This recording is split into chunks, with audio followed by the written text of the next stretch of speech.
Looking back with this beautiful size entry. Neanderthal standing on the front row, good in pole position. That car's been dynoed, tuned, set up, sorted out, and piloted by one of the best. He'll be leaving in 2 days' time to go to the Samola hill climb with Darby Jabir. Alongside that, the Origin oil and Auto Pro car of Steven Heidenreich. Diff replacement, incorrect ratio in that car. It's a higher ratio, so he's going to battle with that one. It's not going to be an easy call for them to take the Gochen Cooper Auto Pro and Origin sponsored car and keep it at the front end of the grid. So as they move their way off the line, coming up into the commentary box to join us, Clint Renard.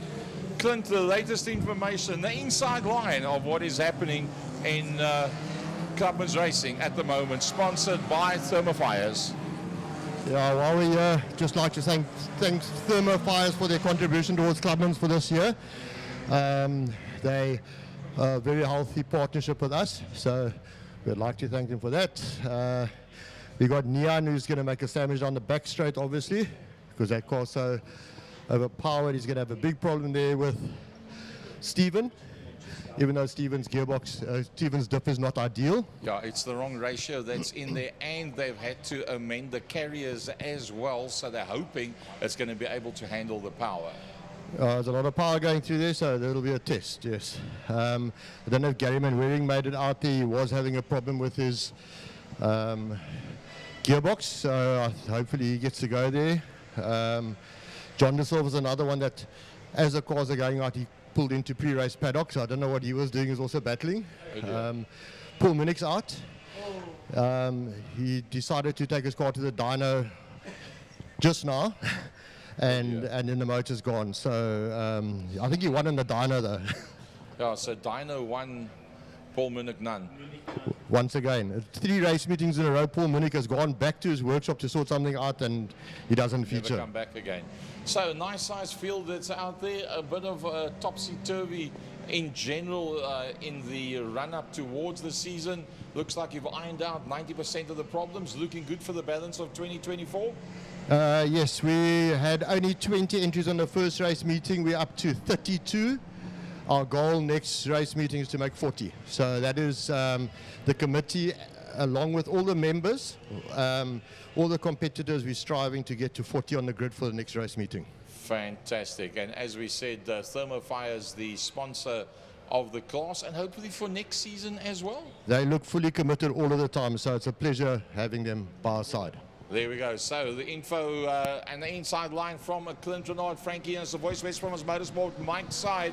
Here we go. Round number 1. Thermo Clubman down towards turn number 1. Will everybody get through nice and smoothly? It looks quite fine. Down turn number 1. It's Neanderthal that leads it out. Having a look on that outside line. Oh, somebody blocked up a right-hand front pretty badly. It was the Seer that was going to try and have a look up, but he doesn't make it through. It's going to be Heidenreich in second. Into Castro corner they go. It is Neanderthal that sits out there in P1 with Steven Heidenreich in second. Michael Seer, Barcy Burger. Then it's Yaku Lambert that's coming through as well. Shane Smith and JP Share. That's a group of cars that's making its way through. Interceptor corner, that group I just mentioned now, that's a group of cars coming through. Interceptor corner, working their way up the hill towards a double right-hander. That is Saddle Sweep. We just see these cars filter through turn 3 interceptor corner. There's 30-odd cars out there down the back main. They race towards turn 5. Racing down towards Fostron corner, and it's all about Neanderthal that's in P1, followed there by Steven Heidenreich in second. That's Barcy Burger that's going through. That is Smith that's attacking Lambert, followed there by JP Share. That's a car you see on your screen there as the leaders are heading now into turn number 1. Neanderthal that leads out, as we expect, with massive amounts of power from Heidenreich. Barcy Burger in that third position. The leading Class B car being Lambert. and him and Smith on the outside line. Then it's JP Shea. The next one in there is Hendricks, and then looks like Bruce in the 143, second overall in class, and the lost Class A car is Lassier, that's down into 10th. Yeah, they all filter their way through. Have a look at this lot of cars going down into turn number 2. Algan Gasper is also one of those cars. That's Gary Smith that's leading that field through turn number 2 now. But with the leader should be heading into turn 4, into Saddle Sweep. They'll pick them up as they make their way out of Saddle. Down the back main they go. That is Neander Toy, all on his own with Steven Heidenrich in that second spot. Remember, that gear ratio isn't right on that Heidenrich outfit. So he'll be trying as hard as he can just to hang in there as they make their way into Fostron corner. I see Martin Bench has pulled out of this race in that BMW, but we watch now as the rest of the field makes their way into Pertamina Fostron. There we see Gary Smith and Dexter Bruce. There's Mr. Goos as well as Eugen Gaspel making their way out of Pertamina Fostron at the moment and down the main straight. We look to turn 1 as Smith and Lambert go nose to tail, and JP Share right behind. Now into Castrol corner, we see the third place of Barcy Berger in that number 52 Golf, followed by Smith, then Lambert, then JP Share, Hendricks, Gary Smith coming in now into turn 2. We move to turn 3, Interceptor corner. Frankie. That's Barcy Berger that you see just going through there now as they work their way up the hill. Barcy Berger busy coming through as they work their way now into turn number 4. The leader is heading down into turn number 5. We'll pick him up now as the rest of the cars filter through down into turn number 5. We just saw that numbers could just filter through as we pick them up into turn number 5 into Fostron corner. On your screen there, that is second place man. That's Steven Heidenrich. He sits behind race leader Neander Toy. The Toy P1, Heidenrich, is in that second position. The two of them cross the start finish line, working their way down into turn number 1. Leaders are going into turn number 1 now. That's first and second, Barcy Berger. You see him come into shot there. He's there in that third spot. Lambert and Shea will be the next ones through. Smith has lost a couple of positions as they go through. JP Shea coming through as Yusuf Hendricks is the next man coming through. Yes, this gaggle of cars being led there by Gary Smith. Dexter Bruce is in that fight. It's a whole lot of them that's working their way now towards turn 2 Castrol corner. It's a huge gaggle as Michael Lassier tries to go around the outside of Gary Smith. But Graham van Rooyen is right there in the middle as well, as I see Shane Smith's car's pulled off on the side of the road there on fire. I see marshals out there, but that whole gaggle makes their way through to Interceptor corner now. But it's led out by Gary Smith, and he'll hold it out from Graham van Rooyen and Michael Lassier. That Class A car is going to try and get through those cars after having a terrible first few laps.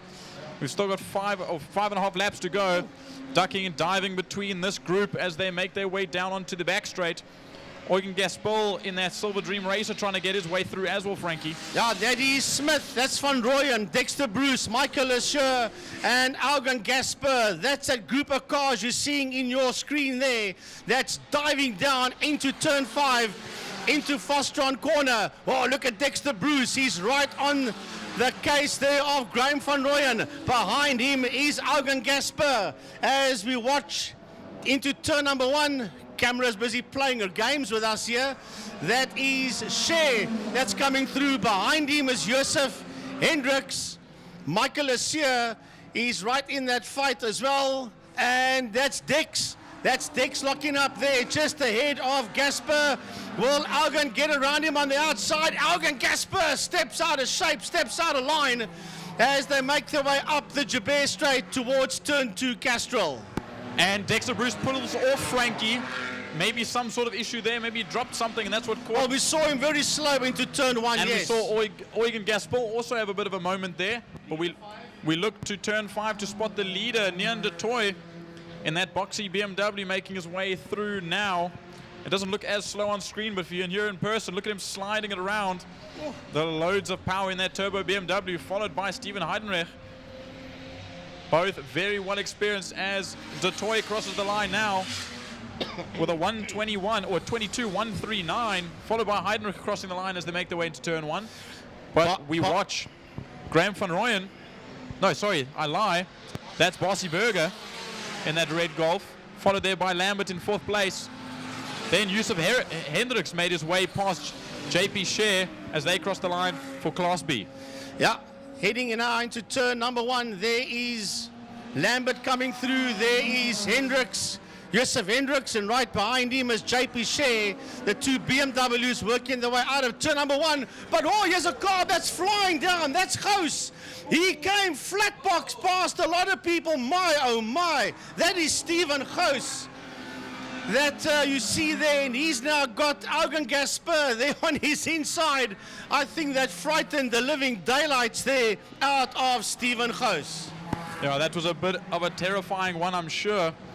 Quite a hefty moment, but it seems like all the moments are happening in turn 1 as we watch. Eugen Gaspar goes a little bit wide in that BMW, but so does Steven Gous. You want to have a slightly further inside line there to get the best traction out of that corner. But now we look at Interceptor corner as they make their way through. That is Van Rooyen, followed by Gary Smith. Eugen Gaspar goes very wide. But now we also watch down the main straight. The leader goes once again.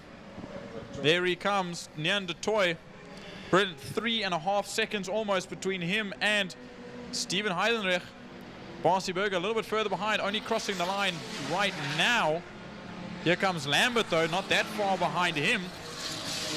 3.5 seconds adrift of Burger is Lambert. Hendricks now crossing the line as well, followed by JP Shea. He's a good distance off.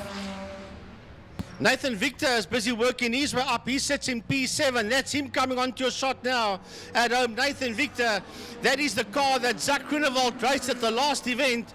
Nathan Victor tested that car in the week as he comes through now. Here comes Graham van Rooyen into turn number 1. He has got Smith in there behind him, and Gasper and Gous are going one-on-one as they make their way out of turn number 1. When the leader crosses the line, as a matter of fact, the leader's making his way into turn 5, into Fostron corner. When he crosses the line, Geordie, he'll have one more lap to go. We just wait to see him pile through those other cars. There he is, coming up on Zahir, I believe. Yellow flags. Oh, there's someone off there in turn 3. Is that Gaspar? I believe that's Gaspar, Frankie. It is. Oh, no, I don't think. No, it's not. It is, because Yes, he was fighting Steven Gous. It is a Silver Dream machine. It is Augen Gasper. You're quite right, yes. He was having a moment in turn 1 and in turn 2 fighting Steven Gous, and I saw a little bit of damage on his car, and that's, I know Michelle Alberts is not going to be very happy with that. Nyan de Toy locks up. There's oil on the track. There's oil, yes. A lot of cars are sliding around in Castrol Corner. That could be from Gasper's car. Just guessing, but it's possible. Yeah, and I didn't watch, and I wasn't able to see Gaspar going into that wall, but apparently there was contact, unless he was just very wildly on the dirt. I want to see him come past the back straight now to see if there's any damage. But the leader will be making his way down the back straight. We'll pick him up now. Gary will catch him for you on the camera. There comes Gaspar. Even though he was off, he still managed to hold on to the lead. There he goes, down the back straight. And that is Nyan de Toy. He's still got that lead, even though he was slightly out of shape, with Steven Gous still in second. Nyan just flashes past. Then you got a back marker. That's your race leader for the folks at home that's watching, making his way out for the final time towards the checkered flag. That car still sliding all over the place. It's a flag lap. The checkered flag is out. And Nyan de Toy comes home in P1. Second across the line will be the Origin Oils outfit of Steven Heidenreich. Now that was a bit of a wild turn 2 there. They're going to have to check that out as we see Mia Bench crossing the line in her Golf. There's still people sliding in turn 2, but Jaco Lambert coming across the line to take 3rd place overall. First in Class B. We wait for JP Shea now coming across the line to take 2nd place in Class B. Then a little bit further back, we wait a considerable gap for Graham van Rooyen to take that third place. Couple of back markers crossing the line. Here comes Van Rooyen towards us. That is Graham van Rooyen. Then Gary Smith. And right on his heels is Stephen Gous with no Algan Gasper because he was involved in that situation out there on track. I think they're going to have to sort that turn 2 out because I saw cars, but we watched to the line. Gemma Lean and John De Silva. John De Silva. And Gemma Lean will take it at the line. Brilliant stuff from her. She was on her own the whole race. But what a way to end that. But we watch Eugen Gaspol coming to the line, crawling. A little bit of damage on the rear end of that car. Then we see Charles Opperman, the Class D car, coming across the line. A very slow Gous crossing the line. De Toy, Phillips for Mark. Lesieur very far behind. Yeah, here comes Michael Lesieur. He's going to limp across the line, Michael Lesieur. He's normally right at the business end of the field. He's Mike, he's a Class A competitor, but clearly trouble out there for Michael Lesieur, and finishing in P16 overall. I think that's everyone, Frankie. Yeah, that's it. That's the end of the opening race. 8 laps with De Toy and Heidenreich coming first and second in Class A. Yes, replay. Just a lock-up by Dexter, nothing serious, but you see his rallycross experience come into play, being able to catch the car, but there goes Eugen on the paint a little bit. Getting it sideways, drifting that Beamer out of turn number 1. And there already you see Gous was there with him in the replay. But now we watch, ooh, yeah, he just caught on something. He didn't touch the wall. Yeah, this was the issue that Byron picked up on between 2 and 3 through the kink. And that is Gasper. Yo, that was a frightening moment there for Algan. Here comes this. Unnatural from Nian de Toy, but they already picked up that there was something on track because he wasn't the only guy that had trouble there. Oh, there's Mia Bench. That's Michael Flynn. Here, Stephen Heidenreich almost had a very, very scary moment there. Zahir almost goes off track a little bit, going wide. So there must be some sort of thing. I didn't see them throw a change of surface or anything there. But chaos, Frankie. Absolute chaos. Just chaos out there. Here comes the leader.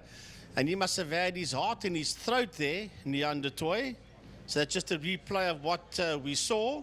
But that concludes Thermo Fire's Clubman's race number